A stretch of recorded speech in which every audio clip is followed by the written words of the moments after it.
যেই সৌভাগ্যবান মানুষগুলোকে আল্লাহ তাআলা ভালোবাসেন বলে কোরআনে জানিয়ে দিয়েছেন, ঘোষণা দিয়ে দিয়েছেন। এবং আমরা প্রতিটি পয়েন্ট যখন শুনবো চেষ্টা করব ওই পয়েন্টটি আমার মধ্যে যেন চলে আসে, আমি যেন সে ৮ শ্রেণীর ৮ প্রকার গুণ যেন আমার মধ্যে চলে আসে, ৮ শ্রেণীর মধ্যে যেন আমি পড়ে যাই, সে চেষ্টা আমরা করব। আল্লাহ তাআলা আমাকে, আপনাকে, আমাদের সবাইকে আল্লাহর প্রিয় পাত্র, আল্লাহর ভালোবাসার বান্দা হওয়ার তৌফিক নসিব করুন। ভাইরা আমার, যেখানে আল্লাহকে ভালোবাসাটাই বিরাট গৌরবের ব্যাপার, সেখানে স্বয়ং আল্লাহ ভালোবাসবেন, কত বিশাল ব্যাপার। আমরা যে ৮ শ্রেণী মানুষের কথা বলবো, এগুলো আমরা বিভিন্ন সময়, বিভিন্ন বক্তব্যে, বিভিন্ন কোরআনের আয়াতে, বিভিন্ন হাদিসে আমরা শুনেছি, পড়েছি, কিন্তু হয়তো এইভাবে রিয়ালাইজ করার সুযোগ অনেকের হয়নি যে আল্লাহ রাব্বুল আলামিন এই বিশেষ গুণ, বিশেষ বৈশিষ্ট্যধারী মানুষদেরকে ভালোবাসেন। তো আমরা সেগুলো জানবো ইনশাআল্লাহ। আল্লাহ তাআলা কোরআনে কারীমে বলেছেন, ওয়াল্লাযীনা আমানু আশাদ্দু হুব্বাল লিল্লাহ, যারা ঈমানদার, যারা আল্লাহর প্রতি ঈমান এনেছেন, আখিরাতের প্রতি ঈমান এনেছেন, সে মুমিন বান্দারা তারা আল্লাহকে সবচেয়ে প্রকটভাবে, সবচেয়ে শক্তভাবে, সবচেয়ে প্রগাঢ়ভাবে, সবচেয়ে বলিষ্ঠভাবে আল্লাহ রাব্বুল আলামিনকে ঈমানদারেরা ভালোবাসে। এটা আমাদের ঈমানদারদের ভালোবাসা। আমাদের ভালোবাসা সবচেয়ে প্রকট হবে, সবচেয়ে প্রগাঢ় হবে, সবচেয়ে বেশি ভালোবাসা হবে কার জন্য? কেন আল্লাহর জন্য ভালোবাসা হবে? কারণ ভালোবাসার যে সূত্র, কারোর গুণে মুগ্ধ হয়ে, কারোর অবদানে তুষ্ট হয়ে, তৃপ্ত হয়ে আমরা তাকে ভালোবাসি। সকল গুণের সৃষ্টিকর্তাকে আল্লাহ রাব্বুল আলামিন। যদি কারোর গুণে, কোনো ব্যক্তি বা বস্তুর গুণে আমাকে মুগ্ধ করে এবং তাকে ভালোবাসতে বাধ্য করে, তাহলে ওই ব্যক্তি বা বস্তুর গুণের সৃষ্টিকর্তা, যিনি এই গুণকে সৃষ্টি করেছেন, এই গুণ তার সৃষ্টি না হলে ওই ব্যক্তি বা বস্তুর মধ্যে আসতোই না। তাহলে সে আল্লাহকে ভালোবাসা, এটা আমাদের বিবেকের দাবি, এটা আমাদের যুক্তি এবং ঈমানের দাবি কত বেশি হওয়ার কথা। ঠিক একইভাবে আমার প্রতি কারোর অবদান আছে, কেউ আমার উপকার করেছেন, অর্থ দিয়ে, কড়ি দিয়ে, পয়সা দিয়ে, কোনোভাবে আমার উপকার করেছেন, সেজন্য আমি তাকে ভালোবাসি। যিনি আমার উপকার করেছেন, তিনি নিজে উপকার করার ক্ষমতা সংরক্ষণ করেন না, আল্লাহ তাআলা তাকে উপকার করার ক্ষমতা দিয়েছেন, সামর্থ্য দিয়েছেন, তৌফিক দিয়েছেন, মানসিকতা দিয়েছেন, তাই তিনি করতে পেরেছেন। তাহলে যে আল্লাহর দান না হলে তিনি উপকারটাই করতে পারতেন না, তাহলে আমি কারোর দ্বারাই উপকৃত হয়ে তাকে যদি ভালোবাসি, তাহলে যে আল্লাহর দানে এই উপকারটা আমি পাওয়ার সুযোগ পেয়েছি, তাকে ভালোবাসা আমার ঈমানের কত বেশি দাবি হতে পারে। ভাইরা আমার, অথচ আল্লাহকে ভালোবাসা, এটা সাধারণত আমাদের মধ্যে আমরা সেভাবে অনুভব করি না। এমনকি আমরা অনেকে হয়তো জানিও না যে আল্লাহকেও ভালোবাসা যায়। অনেক মুসলমান আছে যে আল্লাহর প্রতি ঈমান আনি, আখিরাতের প্রতি ঈমান এনেছি, ঈমানের সব পিলারগুলোর উপর ঈমান এনেছি, কিন্তু আমি জানি না যে আমার ভালোবাসার সবচেয়ে বেশি হকদার আল্লাহ, সবচেয়ে বেশি হকদার আল্লাহ। এটা জানা তো দূরের কথা, আল্লাহ রাব্বুল আলামিনকেও যে ভালোবাসা যায় বা ভালোবাসা উচিত, এই সেন্সটুকু পর্যন্ত আমাদের অনেক মুসলমানদের মধ্যে নাই। ভাইরা আমার, ভালোবাসার যত কারণ থাকতে পারে, তার সব কারণ, এই সবগুলো যার কারণে বা যার সৃষ্টি হিসেবে, সেগুলোর কারণে আল্লাহ রাব্বুল আলামিনের প্রতি ভালোবাসা, এটা ঈমানের দাবি। কারোর মধ্যে যদি আল্লাহর প্রতি ভালোবাসা কম থাকে, তাহলে বুঝতে হবে তার ঈমান দুর্বল। আর কারোর যদি আল্লাহর ভালোবাসা তার মধ্যে বেশি থাকে, বুঝতে হবে তার ঈমান শক্তিশালী। আল্লাহর প্রতি আমাদের ভালোবাসা আছে কিনা, এটা বোঝার উপায় কি, বা এটা সৃষ্টি করার উপায় কি, সে বিষয়ে আলোচনা করা আজকে আমাদের উদ্দেশ্য না, সেটা ভিন্ন টপিক। আমি শুধু মূল বিষয়টা পারলাম যে ঈমানদার হিসাবে আমরা আমাদের মাকে ভালোবাসি, আমরা আমাদের বাবাকে ভালোবাসি, আমরা আমাদের স্বামীরা স্ত্রীদের, স্ত্রীরা স্বামীদেরকে বাবা সন্তানকে, সন্তান বাবাকে, ভাই বোন পরস্পরকে আমরা একে অন্যকে ভালোবাসি। এই যে আমরা একে অন্যকে ভালোবাসি, আমাদের ভালোবাসার গণ্ডি, আমাদের ভালোবাসার সীমানার মধ্যে সর্বাগ্রে থাকতে হবে আমাদের রব আল্লাহ রাব্বুল আলামিন। কারণ মা বাবা না হলে আমি দুনিয়াতে আসতাম না, আর আল্লাহ রাব্বুল আলামিন মা বাবাকে সৃষ্টি না করলে, তৌফিক না দিলে আমার দুনিয়াতে আসার কথা মা বাবাও চিন্তা করতেন না। এই জন্য ভাই, আল্লাহ তাআলাকে আমাদের ভালোবাসতে হবে। আল্লাহর প্রতি ভালোবাসা, এটা যখন আল্লাহর নেয়ামত সম্পর্কে আমরা জানবো, আল্লাহর দান অনুদানগুলোর কথা, আল্লাহর নেয়ামত রাজির কথা যখন আমরা গবেষণা করব, ভাববো, স্বয়ংক্রিয়ভাবে আল্লাহর ভালোবাসা আমাদের মধ্যে চলে আসবে। আল্লাহ তাআলা আমাদেরকে আল্লাহর ভালোবাসা অন্তরের অন্তঃস্থলে সুগভীরভাবে স্থাপন করার তৌফিক নসিব করুন। ভাইরা আমার, আল্লাহ রাব্বুল আলামিন তাকে যেখানে আমাদের ভালোবাসা কর্তব্য, সেখানে আল্লাহ তাআলা তার কিছু প্রিয় বান্দাদেরকে স্বয়ং ভালোবাসেন। আপনার সাথে কোনো পাওয়ারফুল ব্যক্তির সাথে পরিচয় আছে, এটাই যেখানে আপনার জন্য গৌরবের ব্যাপার, সেখানে সে পাওয়ারফুল ব্যক্তি যদি আপনাকে ভালোবাসেন, আপনাকে পছন্দ করেন, স্নেহ করেন, তাহলে সেটা আপনার জন্য কত বড় গৌরবের ব্যাপার হতে পারে। আমরা কোনো প্রভাবশালী ব্যক্তির সাথে আমাদের সম্পর্ক থাকলে, পরিচয় থাকলে, আমরা গল্প দিতে পছন্দ করি, ঠিক না ঠিক? আছে না নাই? অমুক খালাতো ভাই, অমুক তালতো ভাই, অমুক ব্যয়, এসব গল্প দিতে আমাদের ভালো লাগে, কারণ লোকটা অনেক প্রভাবশালী। আর যদি স্বয়ং ওই লোকটাই বলে যে আমি অমুককে ভালোবাসি, আমার খুব পছন্দের, তাকে আমি অনেক লাইক করি, তাহলে এটা কত বড় গৌরবের বিষয় হতে পারে। আল্লাহ রাব্বুল আলামিন কোরআনে হাকিমে এইরকম ভালোবাসার, আল্লাহর পছন্দের মানুষগুলোর কথা বলেছেন। আল্লাহর পছন্দের মানুষের তালিকায় আসার জন্য সর্বাগ্রে যে বিষয়টি থাকতে হবে, তাহলে ঈমান। ঈমান না থাকলে কখনো আল্লাহর প্রিয় পাত্র হওয়ার সুযোগ নেই। ঈমানদারদের মধ্যে যে 8 শ্রেণী মানুষকে আল্লাহ তাআলা ভালোবাসেন বলে কোরআনে জানিয়েছেন, তার মধ্যে থেকে সর্বপ্রথম এবং প্রধান শ্রেণী হলেন ওই মানুষগুলো যারা মুহসিন। যারা কি? মুহসিন। মুহসিন শব্দের অর্থ হলো যারা সৎকর্ম করে, ভালো কাজ করে, অন্যের প্রতি অনুগ্রহ করে, ইহসান করে। খুঁটে খুঁটে কোথায় ভালো কাজ আছে সে সেখানে চলে যায়, কোন কাজটা ভালো সে সেই কাজটা করে, কারোর প্রতি অনুগ্রহ করার সুযোগ আসলে সে সেই সুযোগ হাতছাড়া করে না। এই লোকটাকে বলে মুহসিন। আল্লাহ রাব্বুল আলামিন কোরআনে হাকিমের অন্তত 4 জায়গায় এই একই কথা আল্লাহ তাআলা তাঁর ভাষায় তিনি ব্যক্ত করেছেন, প্রকাশ করেছেন। সূরা বাকারা 165 নম্বর আয়াত, সূরা আলে ইমরান 134 নম্বর আয়াত, একইভাবে সূরা আলে ইমরান 148 নম্বর আয়াত, সূরা মায়েদা 93 নম্বর আয়াত। এই 4 জায়গায় আল্লাহ রাব্বুল আলামিন একই কথা বলেছেন। সূরা বাকারা আল্লাহ বলেছেন, ওয়া আহসিনু ইন্নাল্লাহা ইউহিব্বুল মুহসিনিন। ঈমানদারদেরকে আল্লাহ তাআলা নির্দেশ করে বলছেন, তোমরা ভালো কাজ করো, কারণ ভালো কাজ যারা করে, নেকামল যারা করে, সওয়াবের কাজ যারা করে, এই মানুষগুলোকে আল্লাহ তাআলা ভালোবাসেন। সুবহানাল্লাহ। নেকামলকারীদেরকে আল্লাহ তাআলা ভালোবাসেন। ইহসানকারী, যে অন্যের প্রতি অনুগ্রহ করে, মানুষ তো মানুষ, পশু পাখির প্রতিও ইহসান করে, অনুগ্রহ করে, উপকার করে, মানুষের কল্যাণ পৌঁছায়, মানুষের একটা কাজ করে দেয়, পারলে একজনের সহযোগিতা করে দেয়, এই ইহসানকারী মানুষগুলোকে আল্লাহ তাআলা ভালোবাসেন। এই ভালোবাসার কথা আল্লাহ এক জায়গায় না, অন্তত একই কথা 4 জায়গায় আল্লাহ তাআলা রিপিট করেছেন, ওয়াল্লাহু ইউহিব্বুল মুহসিনিন। আল্লাহ রাব্বুল আলামিন ইহসানকারীদেরকে, সৎকর্ম সম্পাদনকারীদেরকে, ভালো কাজ খুঁটে খুঁটে যারা করে সেই মানুষদেরকে আল্লাহ তাআলার বান্দা, এমনকি আল্লাহর যে কোনো সৃষ্টির প্রতি যারা অনুগ্রহ করে, যাদের মনের মধ্যে মায়া আছে, যারা শক্ত হৃদয়ের না, যারা মানুষের প্রতি অবিচার করে না, জুলুম করে না, পারলে অনুগ্রহ করে, মায়া করে, দয়া করে, ভালোবাসে। মানুষ তো মানুষ, আপন তো আপন, এমনকি শত্রুর প্রতিও সে অবিচার করে না, পারলে অনুগ্রহ করে। এই মানুষগুলোকে আল্লাহ তাআলা ভালোবাসেন।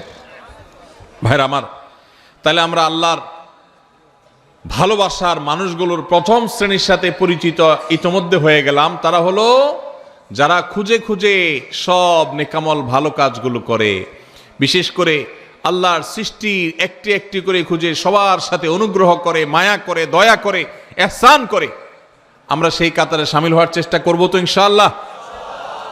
হে আরশে আজিমের মালিক, আপনি আমাদের সবাইকে মুহসিনদের কাতারে, আপনি যাদেরকে ভালোবাসেন বলে কোরআনে ঘোষণা দিয়েছেন, আল্লাহ আমরা যেন সেই মানুষদের কাতারে শামিল হতে পারি সেই তৌফিক নসিব করেন। আজকের এই মাহফিল থেকে আমরা ভাই নিয়ত করে নেই, যখনই কোনো ভালো কথা শুনবো সবার আগে আমল করব। যখনই কোনো ভালো কথা জানবো সবার আগে সেটা বাস্তবায়ন করব। যখনই কারোর প্রতি উপকার করার, ইহসান করার, কারোর কল্যাণ পৌঁছানোর, কারোর সেবা করার, কারোর একটু সহযোগিতা করার সুযোগ পাবো, সবার আগে সেটা আমি ধরবো, হাতছাড়া করব না, চেষ্টা করবো তো ইনশাআল্লাহ।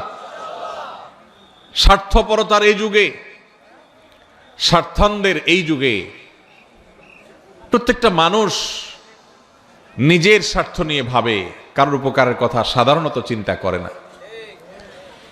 এমন স্বার্থান্ধ হয়ে গেছি আমরা আজ, এখন প্রবাদী হয়ে গেছে, আগে বাঁচলে বাপের নাম, নিজে বাঁচলে বাপের নাম। নিকৃষ্টতম একটা প্রবাদ আমাদের বাংলা ভাষায় প্রচলিত, নিকৃষ্টতম প্রবাদ, নিজে বাঁচলে বাপের নাম। এটা সেলফিশদের প্রবাদ, এটা কোনো মুসলমানের প্রবাদ নয়, এটা কোনো ভালো মানুষের প্রবাদ হতে। নিজে বাঁচলে অর্থাৎ আমারটা ঠিক থাকলে 16 আনা, তারপরে এবার বাপের চিন্তা করব, অন্যের চিন্তা করব। এটা কি ভালো মানুষের কথা না স্বার্থপরের কথা? আমরা সেই সাহাবীদের রুহানি সন্তান, আমরা সেই নবীর উম্মত যেই নবী নিজের চিন্তা পরে করতেন, মানুষের চিন্তা আগে করতেন। আমরা কি নিজের চিন্তা আগে করব না মানুষের চিন্তা আগে করব? যে বলে নিজে আগে বাঁচলে বাপের নাম, নিজে বাঁচলে বাপের নাম, তার এই কথার মধ্য দিয়ে সে মূলত তার স্বার্থপরতার কথার বার্তা দিয়েছে, ইঙ্গিত দিয়েছে। একজন মুসলমান তিনি তার জীবন বিপন্ন করে হলেও, তার জীবন বাজি রেখে হলেও আগে তার বাপকে বাঁচানোর চেষ্টা করবে, ঠিক না বে ঠিক? আপনার জীবন আপনার বাপের জীবন, দুইটার যে কোনো একটা টিকবে আপনি যদি এটা জানেন। আপনি আপনার মা, দুজনের যে কোনো একজন বাঁচতে পারবেন যদি আপনি জানেন। আপনি যদি নিজেরটা বাঁচানোর চিন্তা করেন, মারটার বাঁচানোর চিন্তা না করেন, আপনি কি সুসন্তান না কুসন্তান? তাহলে বোঝা গেল স্বার্থপর এটা কখনো ভালো মানুষের চরিত্র নয়। একজন ভালো মানুষের চরিত্র হলো তিনি কিভাবে অন্যের উপকার করবেন। আল্লাহ রাব্বুল আলামিন কোরআনে কারিমে এই অন্যের প্রতি অনুগ্রহকারী মানুষদের প্রশংসা করেছেন বিভিন্ন জায়গায়। ওয়ায়ুসিরুনা আলা আনফুসিহিম ওয়ালাউ কানা বিহিম খাসাসা। আল্লাহ রাব্বুল আলামিন সাহাবীদের প্রশংসা করে বলেছেন তারা অন্যকে অগ্রাধিকার দেয়, নিজের উপরে অন্যকে অগ্রাধিকার দেয়। নিজের শত কষ্ট, শত প্রয়োজন থাকা সত্ত্বেও আরেক ভাইয়ের প্রয়োজন থাক, আমি নিলাম না, আমার ভাইকে দিলাম। ভাইরা আমার, নামাজি মুসলমান বহু পাবেন, কম হোক বেশি হোক সব এলাকায় পাবেন। রোজাদার মুসলমানও পাবেন। ওয়াজ মাহফিলে এসে ঘন্টাকে ঘন্টা বসে বসে ওয়াজ শোনার মতো মুসলমানও পাবেন। কিন্তু এই মুহসিন মুসলমান ঘরে ঘরে প্রত্যেকটা জায়গায় জায়গায় আপনি খুঁজে পাবেন না। এই জন্য আজকের এই মাহফিল থেকে আমরা মুহসিন মুসলমান হওয়ার প্রতিজ্ঞা করে, নিয়ত করে তারপর যাব ইনশাআল্লাহ। আল্লাহ আপনি আপনার বান্দা আমাদেরকে আপনার মুহসিন বান্দাদের কাতারে শামিল হওয়ার, গণ্য হওয়ার, তাদের অন্তর্ভুক্ত হওয়ার তৌফিক আপনি নসিব করেন। ভাইরা আমার, নিজের চিন্তা যারা শুধু করে, যারা স্বার্থপর হয়, তারা সুখী হয়। আর যারা অন্যের চিন্তা বেশি করে নিজের চাইতে, এরা ডাবল সুখী হয়। কিভাবে ডাবল সুখী? আপনি শুধু নিজের চিন্তা করলে আপনি সুখী হবেন, ঠিক আছে। আপনি যদি নিজের চিন্তা বাদ দিয়ে বা নিজের চিন্তাকে অগ্রাধিকার না দিয়ে আরেকজনকে আপনি অগ্রসর করে দেন, আরেকজনের চিন্তা করেন যে আমি একটু কষ্ট করি, আরেকজনকে সুযোগ দিই, এইটা যদি আপনি চিন্তা করেন, মানুষের মুখে হাসি ফুটানোর যে আনন্দ, মানুষের উপকার করার যে আনন্দ, এই আনন্দ নিজে ভোগ করার মধ্যে কখনো নিহিত নাই। আমাদের এই প্রিয় স্বদেশ, এই প্রিয় বাংলাদেশকে যদি আমাদের গড়ে তুলতে হয় সত্যিকারের স্বপ্নের বাংলাদেশ হিসাবে, তাহলে আমাদের প্রত্যেককে এই মহসিনদের কাতারে সামিল হতে হবে। স্বার্থপর মানুষ দিয়ে একটা সুন্দর দেশ কখনো গড়া যেতে পারে? আল্লাহ তাআলা আমাদের সবাইকে আমাদের নিজের স্বার্থের চাইতে আমাদের অন্য যে কোনো ভাই, যে কোনো মানুষ, যে কোনো মুসলমান, আল্লাহ যে কোনো সৃষ্টিকে অগ্রাধিকার দেওয়ার, অন্যের প্রতি অনুগ্রহ করার, খুঁটে খুঁটে খুঁজে খুঁজে মানুষ উপকার করার তৌফিক আল্লাহ তাআলা আমাদের সবাইকে দান করুন। ভাইরা আমার, ইহসান এর সংজ্ঞা বা এর পরিচয় শুরুতেই বলেছিলাম যে ইহসান হলো আপনি মানুষ উপকার করলেন, কোনো নেকামল করলেন, নামাজ পড়লেন, এটা ইহসান, রোজা রাখলেন, এটা ইহসান। আর ইহসানের সর্বোচ্চ স্তর কি?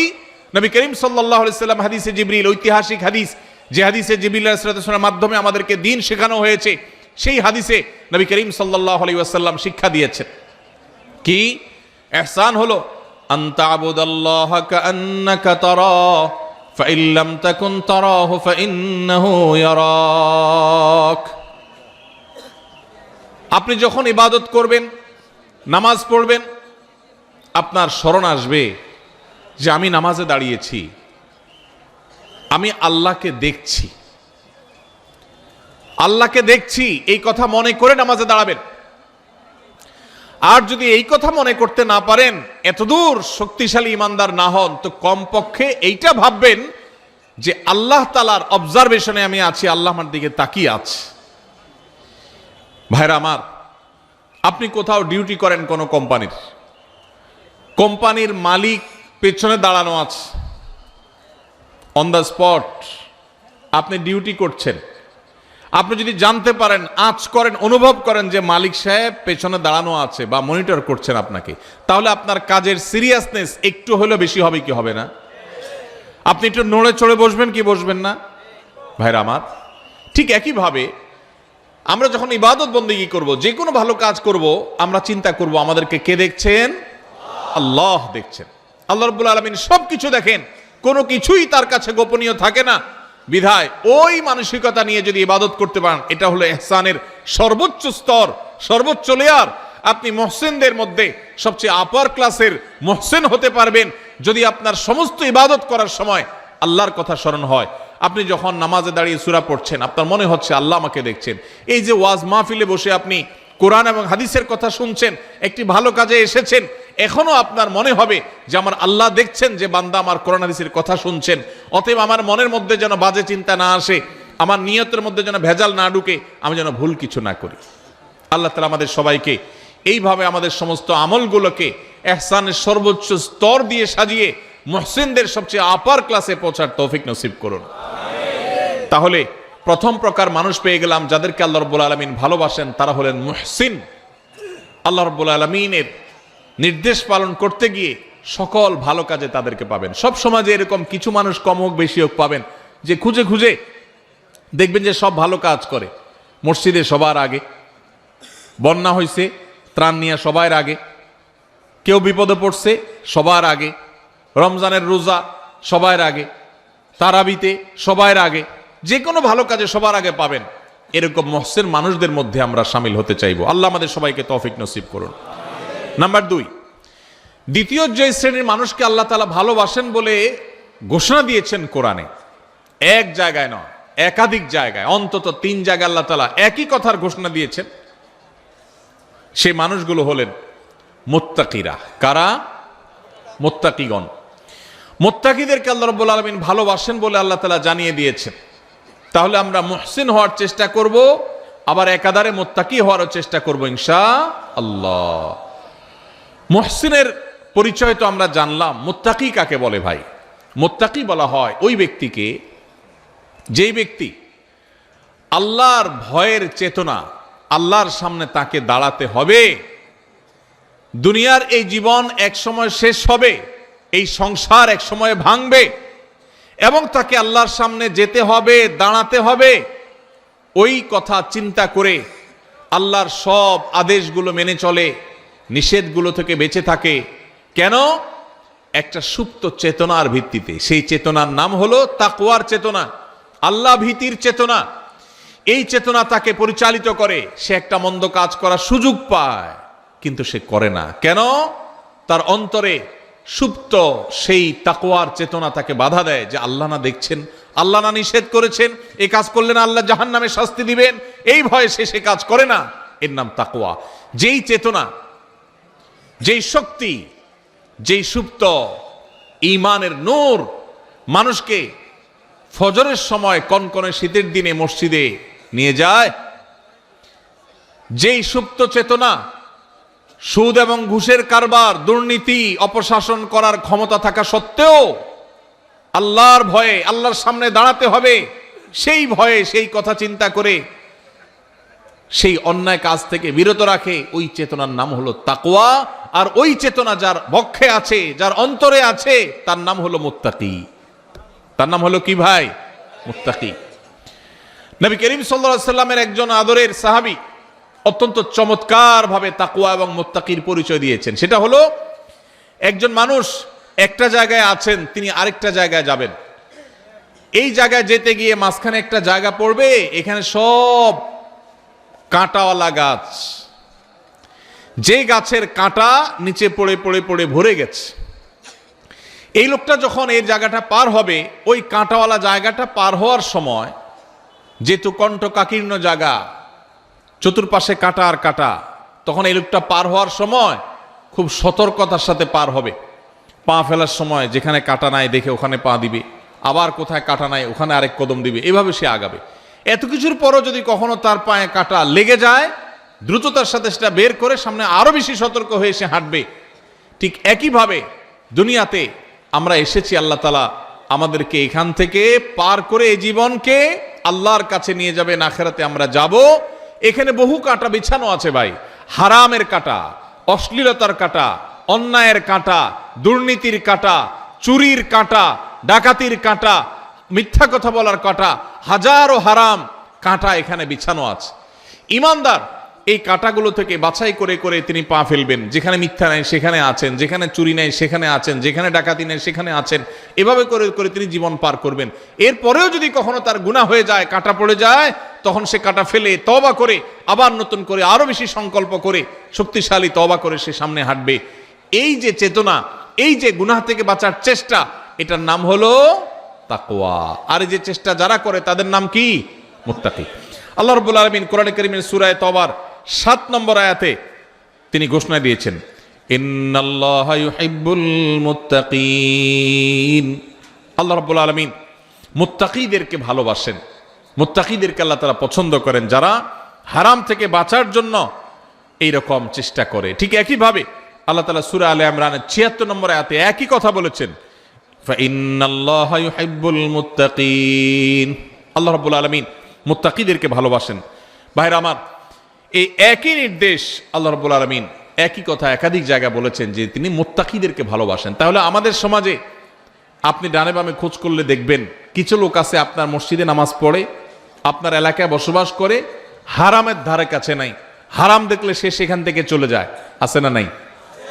যারা যুবক আছেন, কিছু কিছু বন্ধু বান্ধব আছে, দেখবেন যে বন্ধুরা সবাই মিলে কোনো অপকর্ম করবে, সেখানে হয়তো দুই একজন বন্ধু বলে, না দোস্ত আমি এখানে যাব না, আমি এই কাজ করব না, সে সেখানে যাইতে চায় না। আছে না নাই? এটাকে বলা হয় মুত্তাকি। যাদের সুপ্ত চেতনা তাদেরকে আল্লাহর ভয়ে অন্যায় থেকে বিরত রাখে, তার সুযোগ আছে, শক্তি আছে, সামর্থ্য আছে, পার্থিব কোনো কারণে নয়, শুধু আল্লাহ ভীতির চেতনার কারণে সে হারাম থেকে বেঁচে থাকার জন্য সংগ্রাম করে, এই লোকটাকে বলা হয় মুত্তাকি।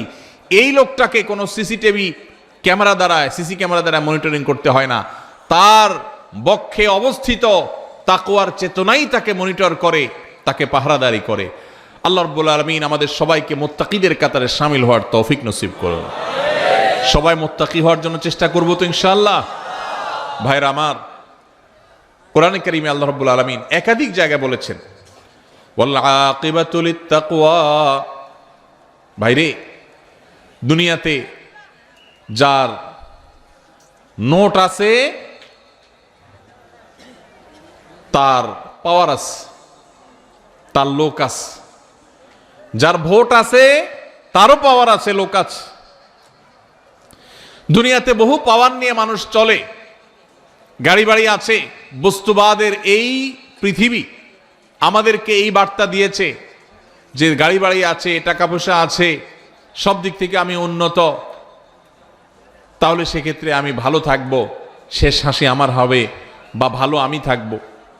আল্লাহ কোরআনে বলেছেন ওয়াল আকিবাতু লিত্তাকওয়া, সাময়িকভাবে ভালো কেউ টাকা পয়সা থাকার কারণে থাকতে পারে, কেউ পাওয়ার কারণে থাকতে পারে, কেউ পদের কারণে থাকতে পারে, কেউ নাম যশ খ্যাতির কারণে সামান্য।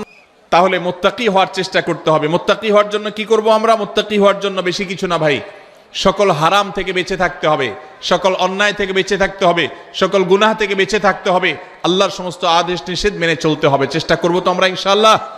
আল্লাহ তাআলা আমাদের সবাইকে আল্লাহর সমস্ত আদেশ নিষেধগুলো মেনে চলার তৌফিক নসিব করুন। আল্লাহ আল্লাহ আপনি আমাদেরকে মুত্তাকিদের কাতারে শামিল করে দিন। আল্লাহ আপনি আমাদের অন্তরে তাকওয়া ঢেলে দিন। আল্লাহ তাকওয়া আমাদের অন্তরে স্থির করে দিন। আমাদেরকে যেন আপনার তাকওয়ার শক্তি যেন পরিচালিত করে, তাকওয়ার প্রভাবে যেন আমরা প্রভাবিত হই, আমরা যেন মুত্তাকিদের ইমাম হতে পারি। আল্লাহর কাছে দোয়া করব তো ইনশাআল্লাহ। তাহলে দ্বিতীয় শ্রেণীর মানুষ পাইলাম। আপনার সমাজে আপনার আশেপাশে যদি দেখেন এমন মানুষ, আল্লাহর ভয়ে তারা হারামের কাছে যায় না, আল্লাহর ভয়ে তারা হালাল ছাড়ে না, ফরজ কাম ছাড়ে না, ওয়াজিব কাম ছাড়ে না, এইরকম মানুষ যদি খুঁজে পান তাহলে বুঝে নিবেন এই লোকটা সেই মানুষ যাকে আল্লাহ ভালোবাসেন, এবং আপনিও চেষ্টা করবেন সেই কাতারে যাওয়ার। আল্লাহ আমাকে তৌফিক দান করুক। আমি আপনাদের কাছে দোয়া চাই, আল্লাহ যেন শুধু নামকাওয়াস্তে মুসলমান না রাখেন। আমরা সবাই নিজেকে মুসলমান দাবি করি, সোকল বা নামকাওয়াস্তে মুসলমান হয়তো আমরা সবাই আছি কম বেশি, কিন্তু মুত্তাকি মুসলমান খুব বেশি নাই ভাই। হারামও করে আবার মুসলমান, এই লোক মুত্তাকি না। মুত্তাকি সে যে আল্লাহ নিষেধ করেছেন এটা জানার পর সকল লোভ থাকা সত্ত্বেও, সকল আকর্ষণ থাকা সত্ত্বেও সে সেখান থেকে নিজেকে বিরত রাখে। কোনো যুবক কোনো মেয়ের সাথে হারাম রিলেশন, হারাম সম্পর্ক এটা সে করে না আল্লাহর ভয়ে, এর নাম তাকওয়া। মাদকের ব্যবসা করে লাল হওয়ার সুযোগ আছে কিন্তু করে না আল্লাহর ভয়ে, এর নাম তাকওয়া। ফজরের সময় আরামের ঘুম ঘুমানো যায়, কিন্তু আরামের ঘুম ছেড়ে কনকনে শীতের মধ্যে ওযু করে ঠান্ডা পানি দিয়ে নামাজ পড়তে যায়, এর নাম তাকওয়া। আল্লাহ আমাদের সবাইকে সেই তাকওয়া আমাদের অন্তরে ধারণ করার তৌফিক নসিব করুন। তাহলে আল্লাহ যাদেরকে ভালোবাসেন তাদের মধ্যে দ্বিতীয় প্রকার হলেন মুত্তাকিরা। নাম্বার 3, তৃতীয় প্রকার মানুষ যাদেরকে আল্লাহ ভালোবাসেন তারা হলেন সেই মানুষেরা যাদের মধ্যে ন্যায় বিচার আছে, যারা ইনসাফ করে, যারা মানুষের প্রতি অবিচার করে না, যারা ন্যায়নিষ্ঠ আচরণ করে, অন্যায় অবিচার করে না। কোরআনে কারিমে যে 2-3টি নির্দেশ সবচেয়ে বেশি সংখ্যকবার আল্লাহ তাআলা দিয়েছেন, বারবার দিয়েছেন, বিভিন্ন জায়গায় দিয়েছেন, সেই কয়েকটা নির্দেশের মধ্য থেকে একটা হলো এই নির্দেশটা যেন একজন মানুষ তিনি যেন ইনসাফ করে চলেন, তার জীবনে যেন ন্যায় বিচার থাকে, তার মধ্যে যেন জুলুমের মানসিকতা না থাকে, অবিচার করার মানসিকতা যেন না থাকে। আপনারা হয়তো অনেকে বলবেন এটা আবার আমাদের সাথে খুব বেশি প্রাসঙ্গিক কিভাবে? যারা জাজ, যারা বিচারপতি, তারা তাদের ওই চেয়ারে বসে তারা ন্যায় বিচার করবেন কি করবেন না, বা যারা যখন শাসনভার যাদের দায়িত্বে থাকে, কাঁধে থাকে, ক্ষমতায় থাকে, তারা ন্যায় বিচার করবেন কি করবেন না এই প্রশ্ন আসতে পারে। আমরা সাধারণ মানুষ, আমাদের ন্যায় বিচার প্রশ্ন কোত্থেকে? অনেকে হয়তো এটা মনে করবেন। ভাইরা আমার, আমাদের প্রত্যেকটা মানুষের জীবনে ন্যায় বিচার করার প্রসঙ্গ আসে কিভাবে? আপনি যদি আপনার জীবনে কখনো একটা নির্দোষ মানুষকে দোষী বলেন, লোকটার আসলে কোনো দোষ নাই, কেউ একজন ফেসবুকে তার নামে একটা বদনাম উঠায় দিছে, আপনিও সেটা শেয়ার করে তার বদনামি করছেন, তাহলে এটা কি তার প্রতি সুবিচার হলো না অবিচার হলো? এই অবিচারটা আমাদের দ্বারা হয় কি হয় না? হয়। ঠিক একইভাবে আমাদের আশেপাশে অসংখ্যবার সকাল থেকে রাত পর্যন্ত আমরা দেখা যায় আমরা অবিচার করি, আমরা টেরও পাই না। আল্লাহ রাব্বুল আলামিন আমাদেরকে বারবার করে বলেছেন ঈমানদার কখনো অবিচারকারী হতে পারে না, ঈমানদার কখনো ন্যায় ভ্রষ্ট কাজ করতে পারে না, ঈমানদারকে ন্যায়সঙ্গত আচরণ করতে হয়, কখনো ন্যায় থেকে সে সরতে পারে না। আপনি দোকানদার মানুষ, আপনি মুদি দোকানদারি করেন, কাস্টমারকে দেশি মসুর ডাল দেওয়ার কথা বলে সাথে ইন্ডিয়ান মশারি মিশিয়ে দিলেন। এটা কি তার প্রতি সুবিচার করলেন না অবিচার করলেন? দাম নিলেন দেশি মশারির, দিলেন ইন্ডিয়ানটা মিশায়া। মশারি ইন্ডিয়ানটার দাম বেশি না দেশিটার দাম বেশি? যেটার দাম বেশি ওইটার টাকা নিলেন আর কম দামাটার সাথে মিশাই দিলেন। ন্যায় বিচার হলো না অবিচার হলো? তার যা হক সেটা দেয়া হয়েছে না নষ্ট করা হয়েছে? ভাইরা আমার, আপনি কাস্টমার, দোকানদার না। টাকা একটা ছিঁড়ে গেছে, টাকা ছিঁড়লে টাকার মান কমে না। বাংলাদেশ ব্যাংকের নিয়ম অনুযায়ী, দেশের প্রচলিত আইন অনুযায়ী কোনো টাকা ছিঁড়লে ওইটার মান কমে যায় না। কিন্তু যেভাবেই হোক আমাদের সমাজে কারোর কাছে ছেঁড়া টাকা থাকলে সে ওই টাকা চালাইতে খবর আছে, কারণ কেউ ছেঁড়া টাকা নিতে চায় না। এই জন্য আপনার কাছে কোনোভাবে একটা ছেঁড়া টাকা চলে আসছে, আপনি ছেঁড়া অংশকে লুকায়া দোকানদারকে এমনভাবে দিয়ে দিচ্ছেন ব্যস্ততার মধ্যে বেটা ক্যাশে রেখে দিস। সুবিচার হলো নাকি অবিচার হলো? দোকানদার আপনাকে জিনিসটা দিছে ভালো, আপনি টাকাটা দিছেন এমন টাকা যে টাকা নিয়ে তার ভেজালে পড়া লাগবে।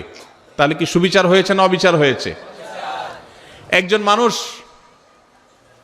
তিনি এখানে নাই, তিনি এখন বাজারে গেছেন, আরেকজনের সাথে বসে তার ব্যাপারে আপনি বদনামি করলেন, তার প্রতি সুবিচার হলো না অবিচার হলো?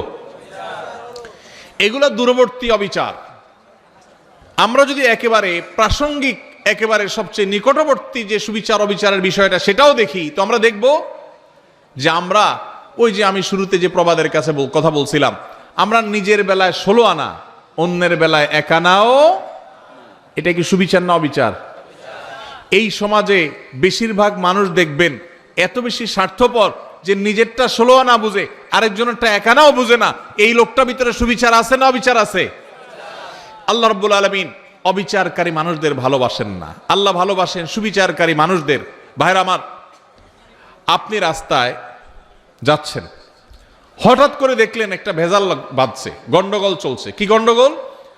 আপনার খুব ঘনিষ্ঠ এক বন্ধু বাইক নিয়ে যাচ্ছে, রিকশাওয়ালার সাথে কোনোভাবে অ্যাক্সিডেন্ট হয়ে গেছে। এখন এটা নিয়ে বাদানুবাদ ঝগড়া চলতেছে, কার দোষ কার গুণ। আপনি সেখানে গিয়ে যখন দেখছেন যে আমার দোস্ত বাইক চালাচ্ছে, রিকশাওয়ালার সাথে সংঘর্ষ হয়েছে, রিকশা আরোহী পড়ে গেছেন, আহত হয়েছেন, রিকশাওয়ালা ক্ষতিগ্রস্ত হয়েছেন, আপনি চোখ বন্ধ করে ডাইরেক্ট যায়া যেভাবে হোক ঘুরায় পেঁচায় আপনার দোস্ত, আপনার বন্ধুর পক্ষ অবলম্বন করলেন, আর রিকশাওয়ালা বললেন, ভাই আপনারই তো দোষ মনে হচ্ছে। সুবিচার না অবিচার? আপনি ভালো করে জানেন না, আপনি ওখানে ছিলেনও না। আপনার দোস্ত দেখে আপনি তার পক্ষ নিয়ে নিলেন, আরেকজনের বিপক্ষে চলে গেলেন। সুবিচার না অবিচার? আপনার এলাকার মানুষের সাথে আরেক এলাকার মানুষের গন্ডগোল লাগছে, আপনি যাই দেখলেন আরে আমার বাড়ির কাছের মানুষ। এবার যেহেতু আমার বাড়ির কাছের মানুষ, অতএব অন্ধের মতো তার সমর্থন করলাম, সে অন্যায়কারী হোক আর নির্দোষ হোক, সে যেটাই হোক না কেন, আমার এলাকার লোক বিধায় তার সমর্থন আমি করলাম। সুবিচার না অবিচার? কারণ তার পক্ষে যদি আপনি নেন আর যদি সে আসলে দোষী হয়, তাহলে আপনি দোষীর পক্ষ নিলেন, নির্দোষের বিরুদ্ধে গেলেন। সুবিচার হবে না অবিচার হবে? ইমানদার কখনো অবিচার করতে পারে? ভাইরা আমার, এই কথাকে আল্লাহ রাব্বুল আলামিন কোরআনে কারীমে সূরা মুমতাহানার 8 নম্বর আয়াতে বলেছেন। একই কথা আল্লাহ রাব্বুল আলামিন কোরআনে কারীমে সূরা হুজুরাতের 9 নম্বর আয়াতে বলেছেন। একই কথা আল্লাহ তাআলা সূরা মায়েদার 42 নম্বর জায়গায় বলেছেন।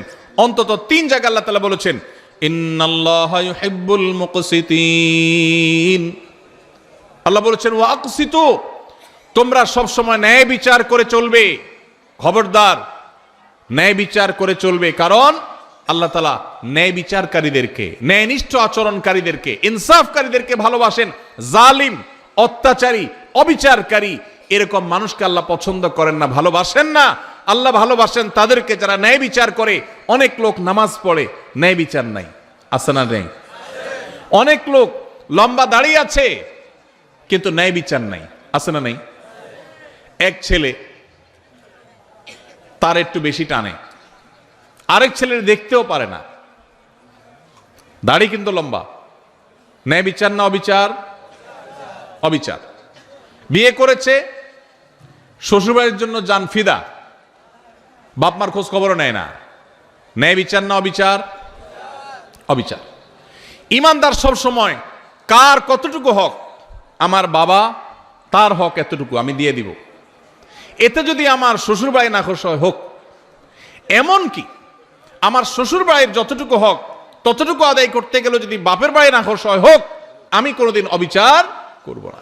যার যা পাওনা সেটা আমি পাই পাই করে বুঝিয়ে দিব, এর নাম সুবিচার। ইমানদার সবসময় সুবিচারকারী হবে। আজকের এই সমাজে দাড়িওয়ালা মানুষ কম বেশি আছে, টুপিওয়ালা মানুষ কম বেশি পাওয়া যায়, নামাজি মানুষ রোজাদার মানুষ কম বেশি পাওয়া যায়, ওয়াজ মাহফিল শোনা মানুষের সংখ্যাও কম নয়, কিন্তু সুবিচারকারী মানুষের সংখ্যা এদেশে হাতে গোনা হয়ে গেছে, নগণ্য হয়ে গেছে, হারিয়ে গেছে। ভাইরা আমার, আমরা আমাদের জীবনের পরতে পরতে প্রত্যেকটা জায়গায় জায়গায় আমাদের ন্যায় বিচারের প্রশ্ন আসে। আমরা হয়তো মনে করেছি অনেকে ন্যায় বিচার আর অবিচার এগুলো তো জজদের কাজ, বিচারকদের কাজ। না ভাই, আপনি নিজে বিচারক, প্রতিটা পদে পদে আপনার বিচারের প্রশ্ন আসে। শুধুমাত্র মুসলমানদের সাথে না, এমনকি অন্য ধর্মের মানুষও যদি হয়, হিন্দু বৌদ্ধ খ্রিস্টান যে কোনো ধর্মের মানুষও যদি হয়, আল্লাহ বলেছেন কোরআনে, লা ইয়ানহাকুমুল্লাহু আনিল্লাযীনা লাম ইউকাতিলুকুম ফিদ-দীনি ওয়া লাম ইউখরিজুকুম মিন দিয়ারিকুম আন তাবাররুহুম ওয়া তুকসিতু ইলাইহিম ইন্নাল্লাহা ইউহিব্বুল মুকসিতিন। অন্য ধর্মের মানুষরা তোমাদের উপর যদি কোনো যুদ্ধ চাপায় না দেয়, তোমাদের দেশ থেকে বের করে না দেয়, শান্তিপূর্ণভাবে যদি সহাবস্থান করে, তাহলে তাদের প্রতি অন্য ধর্মের মানুষ হওয়া সত্ত্বেও ন্যায়নিষ্ঠ আচরণ করতে আল্লাহ নিষেধ করেন না, বরং ন্যায়নিষ্ঠ আচরণকারীদেরকেই আল্লাহ ভালোবাসেন। এই জন্য ন্যায়নিষ্ঠ আচরণ করবো তো ইনশাআল্লাহ। ভাইরা আমার, আমাদের জীবনের প্রতিটি পদে পদে কিন্তু ন্যায় আচরণ করার ব্যাপার আছে। এখন মুশকিল হলো, আমরা ন্যায়সঙ্গত আচরণ বা ন্যায় বিচার এটা অন্যের বেলায় অনেক সময় করতে পারি, নিজের লোক হলে তখন পারি না। আল্লাহ রাব্বুল আলামিন সেজন্য বলেছেন, ওয়াইন কুলতুম ফাদিলু ওয়ালাউ কানা যা কুরবা, যখন কথা বলবা ইনসাফের সাথে বলবা, সত্যটা হক কথাটা বলবা, যদিও তোমার আত্মীয় হয়, রক্ত সম্পর্কীয়, কাছের লোক হয়, তারপরও হক কথা বলতে দ্বিধা করবা। একটা অপকর্ম করেছে কে? আপনার চাচাতো ভাই বা আপনার আপন ভাই বা আপনার শালা, আপনার কাছের কেউ। আপনার এখন মুখে একেবারে কুলুপ, মুখে তালা, আপনি কিচ্ছু দেখেননি, কারণ আকামটা করছে কে? কাছের লোক। এটা কি সুবিচার না অবিচার? অবিচার। আমার বাবাও যদি অন্যায় করেন, আর যদি এখানে আমার সাক্ষ্য দেওয়ার প্রশ্ন আসে, একজন মুকসিত যাকে আল্লাহ ভালোবাসেন, সেই সৌভাগ্যবান মানুষ, সেই ইমানদার, তিনি তার বাবার বিরুদ্ধে সাক্ষ্য দিবেন, তারপরেও তিনি অবিচার করবেন না। সহজ কথা না ভাই? ওয়াজ করা অনেক সহজ, এই বিষয়টা আমল করা এত সহজ না। আল্লাহ রাব্বুল আলামিন কোরআনে কারীমে সেজন্য বলেছেন, ওয়ালা ইয়াজরিমান্নাকুম শানাআনু কওমিন আল্লা তা'দিলু ই'দিলু হুয়া আকরাবু লিত-তাকওয়া। তোমার সাথে কারোর শত্রুতা আছে, কারোর শত্রুতা আছে, যেহেতু শত্রুতা আছে সেই জন্য ওই বেটা কোনো কারণে ফেঁসে গেছে, তুমি জানো যে লোকটার আসলে দোষ নাই, কিন্তু যেহেতু শত্রু, অতএব এই চান্সে সে যেহেতু ফেঁসে গেছে, পারলে ধরে আরো তার ডুবাই দাও। এই আচরণটা আমাদের সমাজে আছে না নাই? রাজনৈতিক দ্বন্দ্ব আছে, আপনি এক দল করেন, সে আরেক দল করে, যেভাবে হোক সে ফেঁসে গেছে, আসলে সে দোষী না, আপনি জানেন। দোষী হলে তো ভিন্ন কথা, মনে করেন সে দোষী না, এটা আপনি জানেন, যেহেতু তার সাথে আপনার রাজনৈতিক দ্বন্দ্ব আছে এবং সে ফেঁসে গেছে, তার নামে একটা বদনাম উঠে গেছে, তাহলে এবার এই চান্সে আপনিও ঢোল পিটাইয়া তার বদনামে আরো বাড়ায় দিলেন। সুবিচার না অবিচার? আল্লাহ এই কথা বলেছেন, ওয়ালা ইয়াজরিমান্নাকুম শানাআনু কওমিন আল্লা তা'দিলু, খবরদার, কারোর সাথে তোমার শত্রুতা থাকতে পারে, ভিন্ন মত থাকতে পারে, ভিন্ন চিন্তা থাকতে পারে, মতবিরোধ থাকতে পারে, মতপার্থক্য থাকতে পারে, তোমার সাথে যত শত শত্রুতা থাকুক না কেন, শত্রুতার কারণে তার প্রতি জুলুম যেন না হয়। হক কথা শত্রুর পক্ষেও যদি যায় সেটা বলতে তোমার দ্বিধা করা যাবে না। আর যদি হক কথা বলতে গিয়ে নিজের কাছের লোক বেজার হয় সেটা বলতেও দ্বিধা করা যাবে না। কোনো অবস্থাতে অবিচার করা যাবে। আল্লাহ রাব্বুল আলামিন সে মানুষদেরকে ভালোবাসেন যারা অবিচার করে না। ভাইরা আমার, এই ব্যাধিটা আমাদের সমাজে সবচেয়ে প্রকট আকার ধারণ করেছে। শহরে গ্রামে সর্বত্র আপনি দেখবেন যে মানুষটার সবই ভালো, কিন্তু তার বিবেক বিবেচনা অনুযায়ী সে কাজ করে না। তার চোখের সামনে একটা অঘটন ঘটেছে, সে দেখেছে, কিন্তু সে না দেখার ভান করে আছে। শুধুমাত্র পক্ষের লোক যদি হয় তো উল্টাপাল্টা হইলে ওইটাকে লেপসেপ দিয়ে, ওইটাকে জোড়া তালে দিয়ে ভালো করার চেষ্টা। আর যদি বিরুদ্ধের লোক হয় তাহলে ভালো জিনিসটাকেও খোঁচায় খোঁচায় খারাপ করার চেষ্টা। আছে না নাই? এগুলো করে আপনি রাজনীতি করতে পারেন, এগুলো করে আপনি ব্যক্তি স্বার্থ উদ্ধার করতে পারেন। মনে রাখবেন, কিয়ামতের ময়দানে আল্লাহর আযাবকে আপনি এড়াতে পারবেন। এই জন্য যদি মুসলমান হতে হয়, যদি মুকসিত হতে হয়, যদি আল্লাহর প্রিয় বান্দা হতে হয়, তাহলে অবিচার ছাড়তে হবে, ন্যায় বিচার আনতে হবে নিজের জীবনে, নিজের চিন্তায়, নিজের আচরণে, নিজের কথায়, নিজের কাজে। আমার কথা দিয়ে কারোর প্রতি যেন অবিচার না হয়। চেষ্টা করব তো ইনশাআল্লাহ, আমাদের মুখ দিয়ে, আমাদের জবান দিয়ে কারোর প্রতি কোনো অবিচার যেন না হয়, কোনো অবস্থাতেই না। আল্লাহ আমাকে, আপনাকে, আমাদের সবাইকে এই আমলটি করার মধ্য দিয়েও আল্লাহর প্রিয় বান্দা যাদেরকে স্বয়ং আল্লাহ ভালোবাসেন। যত সহজে বলে ফেলছি, বিষয়টা তো সহজ না। আরে ভাই, আল্লাহকে ভালোবাসাটাই তো অনেক বড় ব্যাপার, গৌরবের ব্যাপার যে আপনি আল্লাহকে ভালোবাসেন। রাষ্ট্রের সর্বোচ্চ চেয়ারে মানুষ, তার সাথে আপনার সম্পর্ক আছে, আসা যাওয়া আছে, এইটুকুই তো আপনার গৌরবের জন্য যথেষ্ট। আর সেখানে সেই লোক নিজে আপনাকে ভালোবাসেন, এটা যদি তিনি জানায় দেন যে আমি কক্সবাজার জেলার উখিয়ার অমুক গ্রামের অমুককে আমি ভালোবাসি, পছন্দ করি, সে আমার বন্ধু, বেস্ট ফ্রেন্ড, এটা যদি রাষ্ট্রের সর্বোচ্চ ব্যক্তি বলে, পাবলিকলি ডিক্লেয়ার করে, আপনার গর্বের কোনো শেষ থাকবে? সেখানে স্বয়ং আল্লাহ রাব্বুল আলামিন, কোন রাষ্ট্রের প্রধান না, এই সকল সৃষ্টি জগতের মহান সৃষ্টিকর্তা যিনি, তিনি নিজে ঘোষণা দিয়েছেন যাদের মধ্যে ইনসাফ আছে, যাদের মধ্যে ন্যায় বিচার আছে, যারা অন্যায় করে না, জুলুম করে না, নিজের প্রতিও না, শত্রুর প্রতিও না, অমুসলমানের প্রতিও না, কারোর প্রতি না, ন্যায় এবং ইনসাফের ক্ষেত্রে তারা এক চুলে দিক সেদিক হয় না।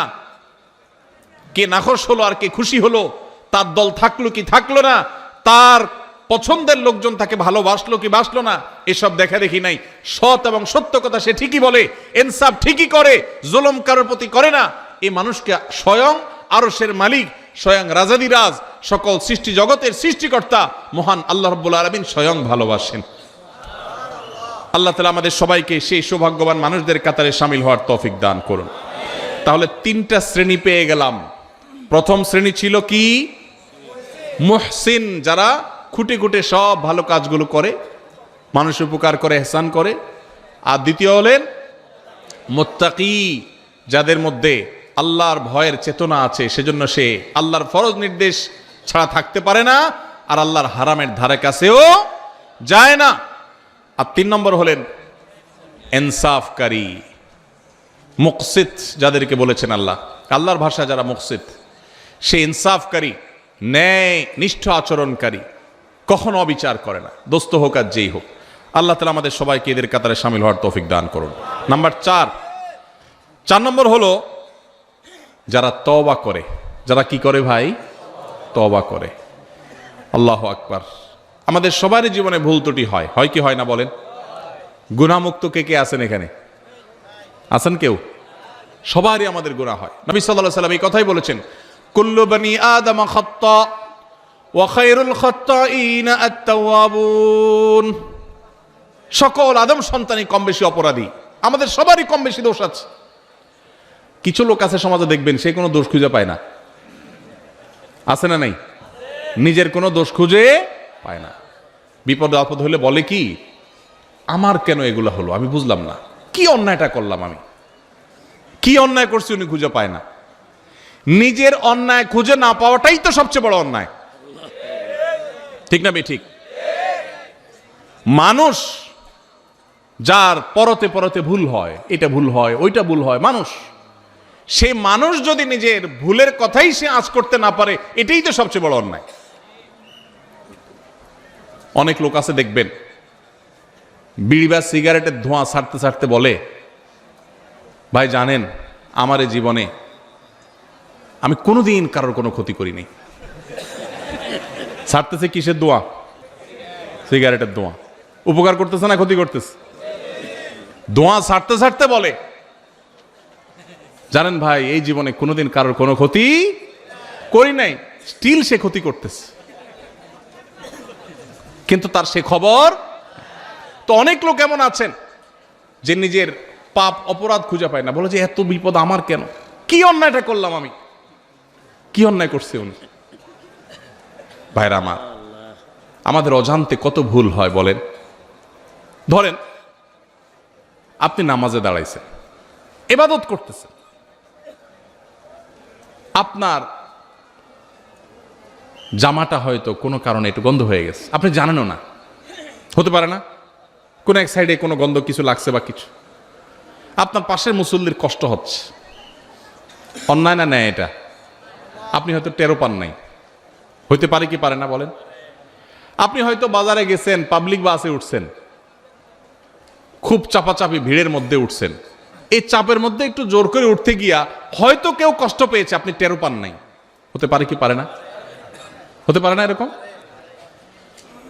আপনি হাঁটছেন, আপনার পায়ের নিচে হয়তো পিপিলিকা পড়ে মারা গেছে। পিপিলিকা আপনাকে কষ্ট দিলে নিধন করা জায়েজ আছে, তাকে মারা না জায়েজ না, কিন্তু কোনো প্রয়োজন ছাড়া, কোনো কারণ ছাড়া আল্লাহর কোনো প্রাণীকে অহেতুক হত্যা করা, এটা আপনার জন্য ইসলাম আপনি সেটা করতে বলে নাই। কিন্তু আপনার অজান্তে আপনার পায়ের নিচে পড়ে এরকম বহু প্রাণী হয়তো মারা গেছে, হয়তো তাকে মারার কোনো কারণ হয়তো নাই, সে আপনার কোনো উপদ্রব করছে না, আপনি রাস্তা দিয়ে হেঁটে যাচ্ছেন, কিন্তু আপনার অজান্তে কাজটা হয়ে গেছে, হতে পারে কি পারে না? এরকম অন্তত কয়েক হাজার দৃষ্টান্ত এখানে বসে দেওয়া যাবে, খুঁটে খুঁটে বের করা যাবে, বড় তালিকা করা যাবে, যে আমাদের অজান্তেও আমাদের অনেক ভুল হয়। তাহলে কোনো মানুষ যদি বলে আমি আবার কি ভুল করলাম, আমার অন্যায়টা কি হলো, আমি অন্যায়টা কি করলাম, তাহলে এটাই হলো তার সবচাইতে বড় অন্যায়। আমার অপরাধটা কি, এই কথা যে বলে সে সবচেয়ে বড় অপরাধী। আল্লাহর কাছে বান্দা সব সময় তার অপরাধ বোধের কথা স্মরণ করবে। আমার অজান্তে কত অপরাধ হয়ে যাচ্ছে, জ্ঞাতসারে কত অপরাধ হয়ে যাচ্ছে। এই যে আমি কথা বলছি, এই কথাটা যে মাপে হওয়া দরকার একটু বেশি মাপে হয়ে যাচ্ছে, হতে পারে এটাও একরকমের সীমা লঙ্ঘন। আপনি আপনার বাবার সামনে, মায়ের সামনে কথা বলছেন, বাবা মা নিজস্ব লোক, ঘরের লোক, সবচেয়ে আপন মানুষ, একটু জোরে বলে ফেলছেন, অন্যায় হয়ে যেতে পারে, তাদের মনে কষ্ট হতে পারে, তারা এটাকে মাইন্ডে নিতে পারেন, তাহলে এটা একটা অপরাধ হতে পারে, অথচ আপনার খবরই নেই যে আপনি অন্যায় করেছেন। এরকম অজস্র অপরাধ হয়। এই জন্য ইমানদার সবসময় তওবা করবে। আমাদের প্রিয় নবী সাল্লাল্লাহু আলাইহি সাল্লামের